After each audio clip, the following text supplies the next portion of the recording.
여러분이 맥북 프로가 아니라 에어를 사야 하는 이유에 대해서 말씀을 좀 드리려고 합니다. 맥북 에어와 프로의 선택은 항상 고민이 될 수밖에 없죠. 성능이 뛰어나고 화면이 크면서 활용 범위가 넓어 보이는 맥북 프로하고 자기네도 휴대성이 뛰어나고 입문용으로 좋다고 하는 맥북 에어, 둘 중에 어떤 걸 선택할지 고민이 되실 텐데, 이 고민은 사실 대부분의 유저가 할 필요가 없는 고민입니다.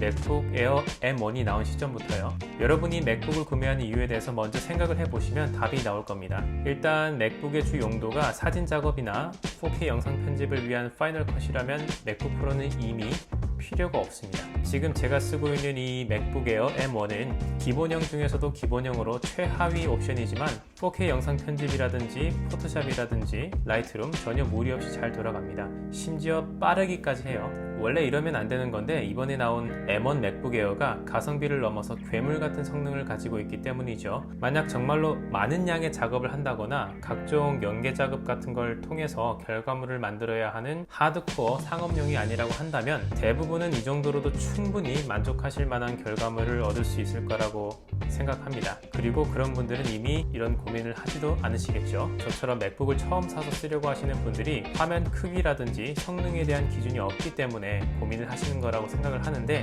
지금 기준으로 맥북 에어 M1은 맥북 프로에 절대로 뒤지지 않습니다. 실제로 저도 맥북 프로 고급형을 쓰고 있다가 깡통 에어를 들이고 나서 점차 사용 빈도가 줄어들다 보니까 방출을 시키기까지 했으니까 이건 믿으셔도 됩니다. 제가 프로를 기피하게 된 가장 큰 이유는 일단 소음과 발열입니다. 프로는 성능상의 문제 때문에 팬이 돌아가는 소리가 우렁차다 못해서 거의 심각한 수준이었는데, 이게 꼭 무거운 프로그램을 돌릴 때만 그런 것도 아니기 때문에 사실 쓰면서 굉장히 불편했어요. 녹음을 하나 하려고 해도 팬 소음이 다 들어가니까 따로 작업을 해야 하기도 했고요. 근데 에어는 팬 자체가 없기 때문에 소음이 1도 없습니다. 소음 자체가 생기질 않아요. 그리고 발열도 똑같은 부분인데, 프로는 조금만 써도 점점 뜨거워지기 때문에 키보드에 손을 대고 있기가 싫어집니다. 사실 휴대용이기 때문에 키보드를 따로 들고 다니는 건 말이 안 되죠. 당연히 프로에 있는 키보드를 사용을 해야 하는데 이때 키보드가 너무 뜨거워서 사용하기가 굉장히 힘듭니다. 특히 침대라든지 야외에서 무릎에 올려두고 사용하는 건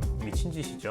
뜨거워서 견딜 수가 없습니다. 에어는 전혀 그런 일 없이 아주 미세한 발열만 있을 뿐 불쾌하지 않으니까 정말 세상 편해요. 조금이라도 덜 불편한 물건에 손이 가는 게 당연한 이치입니다. 그리고 맥북은 휴대성을 빼놓을 수가 없는데요. 1kg가 아무것도 아닌 것 같지만 맥북 프로와 에어의 1kg 차이는 꽤 큽니다. 실제로 이걸 들어보시면 아마 생각이 달라지실 텐데, 내가 한 손으로 무언가를 자유롭게 들고 움직여도 되겠다 싶은 것과 두 손으로 움켜쥐어야겠다는 것은 휴대성에 치명적인 차이를 주기 때문에 챙겨야 하는 가방의 종류도 바뀌는 거예요. 에어는 파우치면 충분하지만 프로는 가방에 넣어야 합니다. 이번에 나온 M1 칩은 배터리 효율이 정말 뛰어나기 때문에 장시간 사용이 무슨 의미인지 직접 확인할 수가 있습니다. 사실 맥북 프로라든지 아니면 그램 같은 장시간 사용이 가능하다고 하는 그런 노트북들도 실제로 장시간 사용하기는 쉽지가 않은데요. 완충을 해서 밖에 나오면 제가 집에 들어갈 때까지 웬만해서는 충전을 할 필요가 없습니다. 이건 영상 작업을 할 때도 마찬가지고요. 배터리가 떨어질까봐 노심초사하거나 할 일이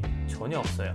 휴대폰에서 배터리를 포함시키는 것과 포함시키지 않는 것은 굉장한 차이가 있으니까 절대로 무시할 수가 없습니다. 제가 맥북 에어를 쓰면서 느낀 장점들을 쭉 말씀드렸는데, 그럼에도 나는 맥북 프로를 꼭 사고 싶다 하신 분들은 아마 이 내용의 반대로 무겁고 시끄럽고 뜨거워도 좋으니까 성능은 무조건 최고치, 그리고 화면은 무조건 크게, 휴대성은 필요 없다, 돈도 많다, 이런 분들이 아마 사시면 될 것 같아요. 후속작으로 나올 맥북 프로 16인치 제품이 애플의 새로운 칩을 달고 나온다면 얘기가 달라지겠지만, 사실 지금 상황에서 100만원 초반대의 깡통 에어를 두고 200~300만원이 넘어가는 프로의 가격 차이를 생각한다면 가성비적인 면에서 충분히 에어의 손을 들어주고 싶습니다. 사실 대부분의 유저에게 맥북 프로는 필요가 없을 거예요. 애플이 이번 맥북 에어를 너무 잘 만들어 버렸습니다. 사실 맥북을 처음 접하는 사람들한테 이 정도로 뛰어난 기기가 있다는 걸 보여주고 싶었는지는 모르겠지만 파극성을 너무 심하게 해버렸어요. 일단은 고민하지 마시고 에어부터 사세요.